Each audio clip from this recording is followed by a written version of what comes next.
Cheers everyone, and welcome back once again to the year-end wrap-up 2013 here on Fulton's Music Reviews.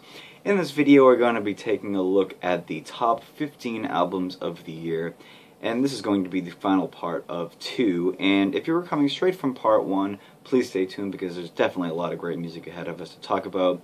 And if you were seeing this video without having seen part 1, definitely go make sure to check out numbers 30 through 16 with the honorable mentions in the description box. Or if you just don't care, as I said, lots of great music coming at you in this video. So, let's finally get into it. I'm sure a lot of you have been wondering ever since part 1 what this top list was going to be, so let's waste no more time with that.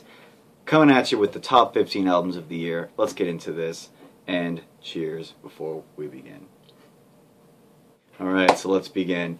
At number 15, we have the Aristocrats with Culture Clash. Now, this was a very, very cool album, and when it was coming out, I was very, very excited to hear this.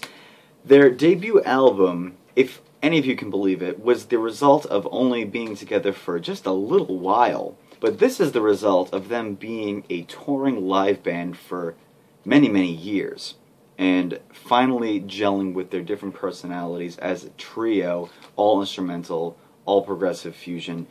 You can imagine that that kind of takes a little bit to muster up a signature sound or a perfectionism within a group of three who all have different various influences and drives to write artistically. But with this one, you can really hear this band coming together. They're tighter than ever, the songs are more varied than ever, and all of their personalities are very well discernible and recognizable. You can tell what songs are Brian's, you can tell what songs are Marco's, and you can definitely tell what songs are Guthrie's, but all together, they come together as if they wrote this collectively. Each member of this project writing 3 songs apiece in this 9-song affair, and definitely one for all of the prog heads, the fusion heads. You know, even if you're just a guitar player, a bass player, a drummer, I'm sure a lot of you can find something to really appreciate in this band, and it just blows my mind how unheard of this band still is, even though each member of this band is famous around the entire world. So definitely help spread this around if you can. Definitely worth hearing here in 2013. So coming in, number 15, the Aristocrats with Culture Clash. Moving on to number 14, we have a band who I was very excited to see that they released a new album here in 2013. At number 14, we have Riverside with Shrine of New Generation Slaves. Progressive rock from Poland, a band that's been around a while, a band that started very atmospheric, very loose, and very extended in terms of their improvisations and their solo sections.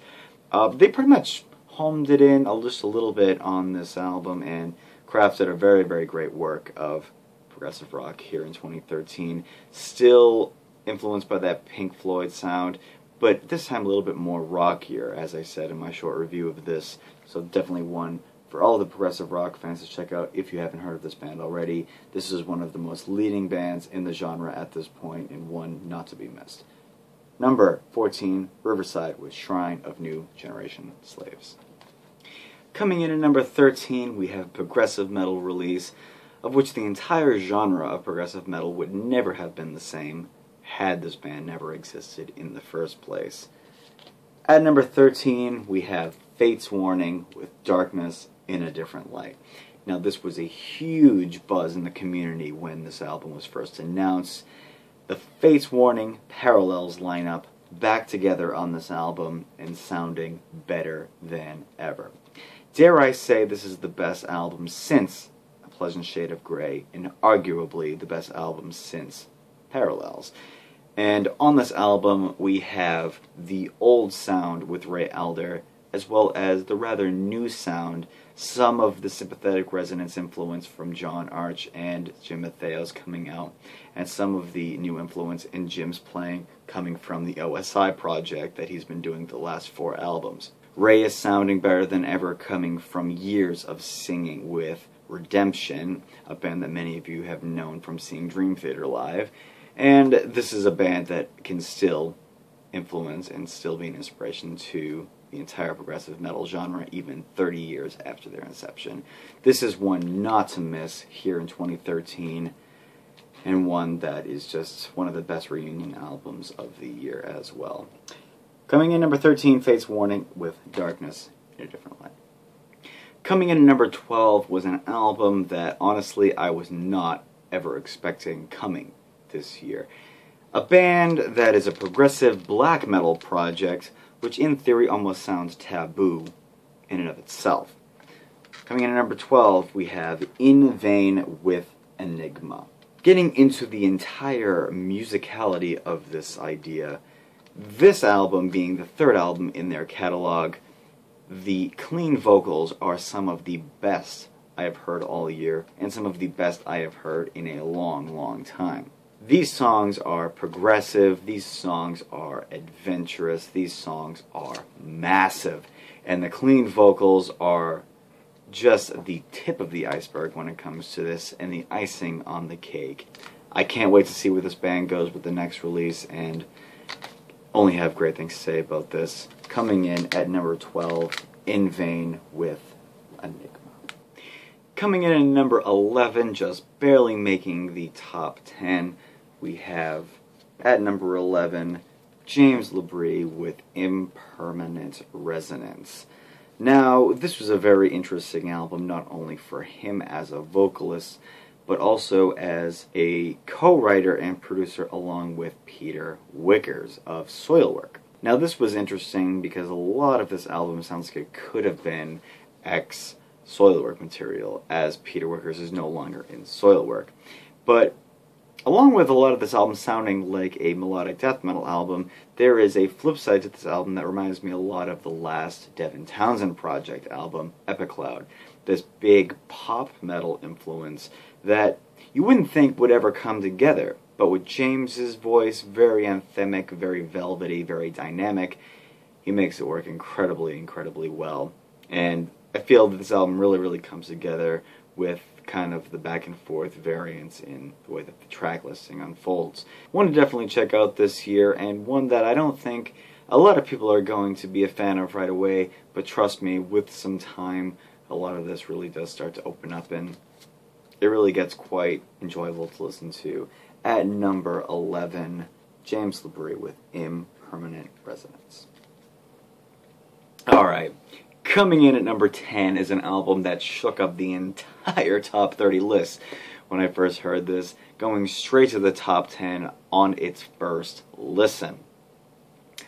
And it's one that definitely deserves it, one that just has so much involved and so much adding up to this. Coming in at number 10, we have Arion with The Theory of Everything. Now, the Arion project with Arya and Anthony Lucassen has always been just so over the top and just always having so much involved. But the lineup on this album, very, very unique in terms of both the male and female voices coming together, as well as the storyline, one of the first being outside of the Arion storyline. A story about the love life and just overall perils of a boy genius and prodigy, in just a very, very unique way of going about the storyline. The way that the music comes together, the way that the storyline unfolds, and also having a keyboard unison of Keith Emerson and Jordan Rudess causing a proggasm within the first 10 tracks of this album is enough to just make me flip out and lose everything. Coming in at number 10, a mammoth album, one you're really going to have to spend some time with for it to unfold, Arion with The Theory of Everything. Coming in at number 9, we have one of the most unique releases of the year, as well as one of the most anticipated and feared albums of the year. I'll explain everything. At number 9, we have the Winery Dogs self-titled album. Now, the Winery Dogs is one of the musical seeds that Mike Portnoy had planted after his departure from Dream Theater in 2011. Now, this was a project that was deliberately meant to be a power trio, much in the vein of King's X, Rush, a lot of things like that. But as I said, this was feared because a lot of people were expecting Mike to do a more proggy project, more metal project. but I feel that this was one of the projects he was most at home with, and you can almost hear it in the way that he plays it.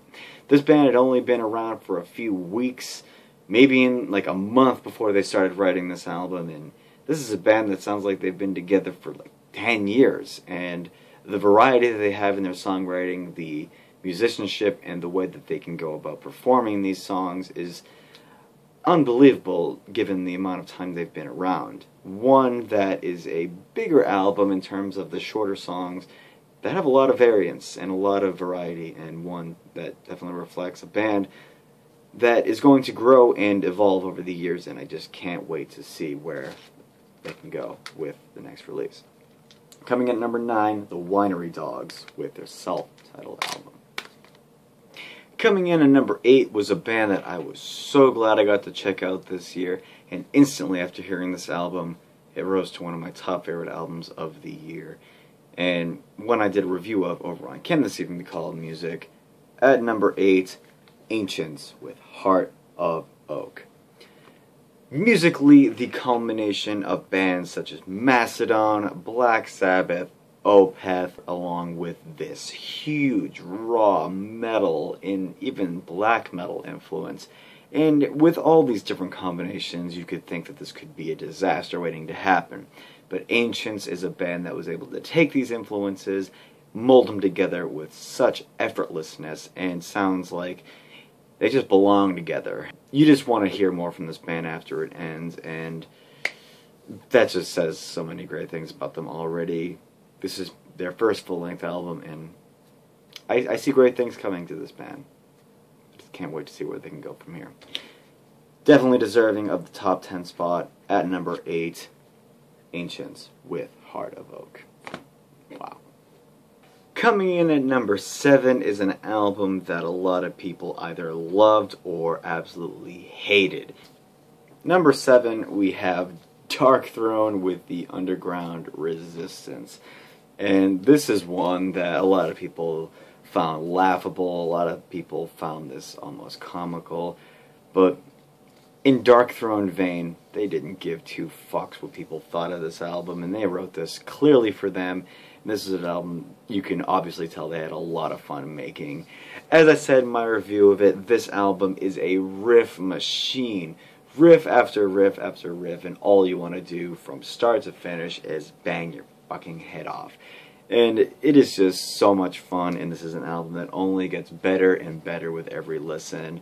Whenever it comes on, you just want to listen to it from beginning to end. This is not an album that has single material. This is an album that has an album's worth of material. As soon as it starts, you want to listen to it to the end. And when it ends, you just want to start it over, all over again, and just wreck everything, including your neck. I've done that a couple times listening to this album, and I'm not sick of it yet. I know a lot of people have mixed feelings about this. Please comment about this if you would like. Number 7, Darkthrone with the Underground Resistance. Ah, so good. Coming in at number 6, we have an album extremely massive in nature, and one that I gave a glowing review of earlier in 2013. At number 6, we have Soilwork with The Living Infinite. This is one that really took some time to digest, being a double album, 10 tracks apiece. Bjorn Strid, his vocals on this album were just incredibly adventurous and incredibly righteous as well. He wanted to write an album that was him evolving as a vocalist, him evolving as a musician and songwriter. Emotionally, this is an album that's going to grab some people. Musically, it's going to grab a lot of people. And without Peter, fans of Soilwork were really skeptical of where this band could go, especially after the kind of mixed reviews of the Panic broadcast. And boy, did they ever deliver one of the best albums of their career with this one. One that's definitely going to take some time to really digest what they were doing on this album, not only for the amount of material, but also the way they went about this material. A lot of this sounds a lot different than their past work, but a lot of the classic Soilwork sound is there, even with 2 new guitar players who just rip on this album. At number 6, Soilwork with The Living Infinite. And breaking into the top 5, we have at number 5, The Migration by Scale the Summit. And as you can see, this is signed by all the members of the band, got to see this album played live twice this year, and boy, from the beginning, this was obvious. This was the best album this band has ever created. Musical landscapes beyond compare. This band does it the best I have ever seen and heard, and it's obvious that this is a band that is not willing to give up just yet. They are holding the torch very, very high in instrumental rock, instrumental prog, whatever you want to call it. These guys are virtuosos at such a young age, and this is a band that I can only imagine where they can go with another 4 or 5 albums. This is an album everyone is going to remember for a long time. Beautiful artwork, beautiful songcraft, and it's just something that always is going to take you on a journey, and a lot of that is the point in the first place. At number 5, we have The Migration by Scale the Summit. Absolutely incredible album. Coming in at number 4 was an album that was recommended to me by Brandon of Absent Productions, and the moment that I started listening to this, I was in love with it from the start. At number 4, we have Dispersed with Living Mirrors. Every once in a while, there's a band that comes around, and at first listen, it just blows my mind. And this was one of those bands, and in my short little review of it from 2013, I had said this was an album that one really needed to listen to multiple times to even understand the arrangements of the songs and just kind of understanding what they were going for musically. The way this whole thing came together, and the way that it just gets better with time, and the way that the music just unlocks the more and more you listen to it. It's amazing that this band, this is only their second full-length album, but I feel that this band could be one of the leading bands in prog in the next 5 years. I'm just calling that right now.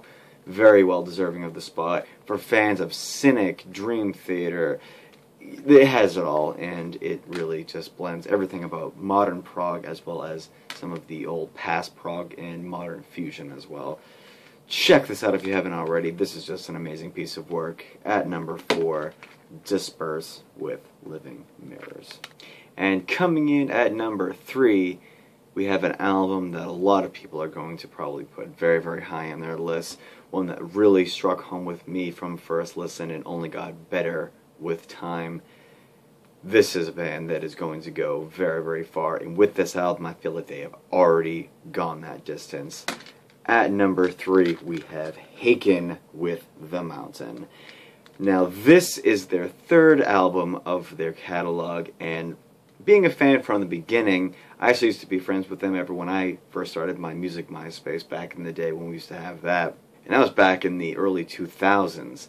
And in 2013, we have this band kind of going back to early influences of the 70s that never exactly came out in their music back when they were first putting out music.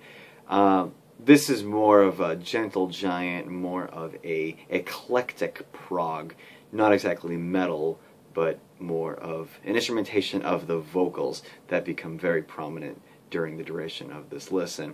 It's almost quirky in nature, but man, does this album have an emotionally driven storyline, emotionally driven message, and just emotionally driven music. This is an album that, as you're listening to it, you almost feel like you're ascending up a mountain. And it's an adventurous listen. It's one that really just takes your breath away, especially during the middle part of the album, during this almost decline and just emotional release. And this is something you really just have to listen to understand what I'm talking about, and I promise you, you're just not going to be disappointed in this. Haken the Mountain, number 3. Absolutely breathtaking. Just incredible. And coming in at number 2, we have an album that a lot of people probably going to think was number 1 on the list. Unfortunately, it did not strike me enough to be at the number 1 spot, but one that was without doubt one of the best albums that I had heard this year, and something that I was very, very happy with when it eventually came out. At number 2, we have Dream Theater with Dream Theater, their self-titled album. And this is one that a lot of people were anticipating, a lot of people were almost fearing at the same time. This was the first album that Mike Mangini, their new drummer, was finally writing with the band with. And after personally loving the last album, A Dramatic Turn of Events, I was really looking forward to seeing what Mike could do with the band as a primary songwriter this time around. And boy, this was definitely something to digest, but it wasn't so different to the point where I really had to force myself to like it. This was something that really just had a different feel. And a lot of people thought that the drums sound a little bit too robotic, they don't have enough feeling, but the technicality is definitely something to marvel at with this album. And in terms of the songwriting, he really kind of held himself back, I think, and it really benefited the songs to the point where everyone else could still have their say, and I don't think he really overplayed in the end. I know I'm talking a lot about Mike Mangini here, but in terms of the entire band coming together, this is them, this is Dream Theater. This is by no means the best album they've ever come up with, but undoubtedly deserving of the Dream Theater name, and one that was definitely one of the best that I have heard this year, and definitely deserving of the number 2 spot here on this top list. Coming in number 2, Dream Theater with Dream Theater. And here we are at the number 1 spot here on the top 30 list of 2013. We have an album that was one of my most anticipated albums back at the end of 2012 when it was first announced that it was coming out early in this year. And regardless of my preconceived bias and love towards this artist, it really had to come down to what was delivered on the record. And despite everything that I heard this year, this one, from the beginning, was number 1. And it really didn't seem to get knocked down by too many things this year. There was a couple of things where it was, either a slight tie or maybe with time something could override it. But throughout the entire year, this was number 1 for me, so very well deserving of the number 1 spot for me personally. And let's just talk about it now. This is an album that a lot of you probably saw coming. And here we go. Number 1 album of the year for 2013 is Steven Wilson and The Raven That Refused to Sing and Other Stories. As I said in my almost glowing review of it, which did very, very well for the channel as well as for the album itself. In fact, Steven Wilson thanked me personally this year, signing this album to me personally. I don't know if a lot of people saw that, but one of the best days of my life, and it all had to come down to the music. And when it was time to listen to this album, I really had high expectations, especially since the Mammoth double album he did with Grace for Drowning. But it seemed that he took everything about the Grace for Drowning album musically and condensed it to the point where he really homed in on what he was trying to do musically as a solo artist. But he almost went backwards in time as well. With Alan Parsons, he wrote this album with a very live feel and a very 70s progressive rock energy and flair. And writing together as the Steven Wilson Band, along with Marco Miniman, Guthrie Govan, Steven himself with the main songwriting, in some influence from Theo Travis, it was really, really cool to see how this all came together as a band. And also Adam Holzman on piano and keyboards really put this album into the upper stratosphere in terms of musicality. But it was really just the perfect culmination of the lyrics, the energy, the live sound, the way that the songs itself developed, the visual aspect of it, the extended liner notes and the ghost stories that went along with this, the illustrations, the entire package. It just had everything that I could ever want in a release, and it really just knocked it out of the park. To me, this is the best album he's put out as a solo artist, and one of the best albums he has ever put out as a recording artist in general, even outside of Porcupine Tree. Yeah, this is just fantastic. Something I recommend to any progressive rock fan, and deserving of the number 1 spot on my top list, that's for sure. So coming in at number 1, closing the top 30 2013, Steven Wilson and The Raven That Refused to Sing and Other Stories. Thank you, Steven, for this album, and give a big round of applause to every single one of the albums that showed up on this list, and check them out if you haven't already. I don't think I have to say that again, but that's going to do it for this list of 2013, and I will see you all in another video. Please make sure to stay safe this coming holiday season and New Year's, and I will see you in another review. Cheers, everyone.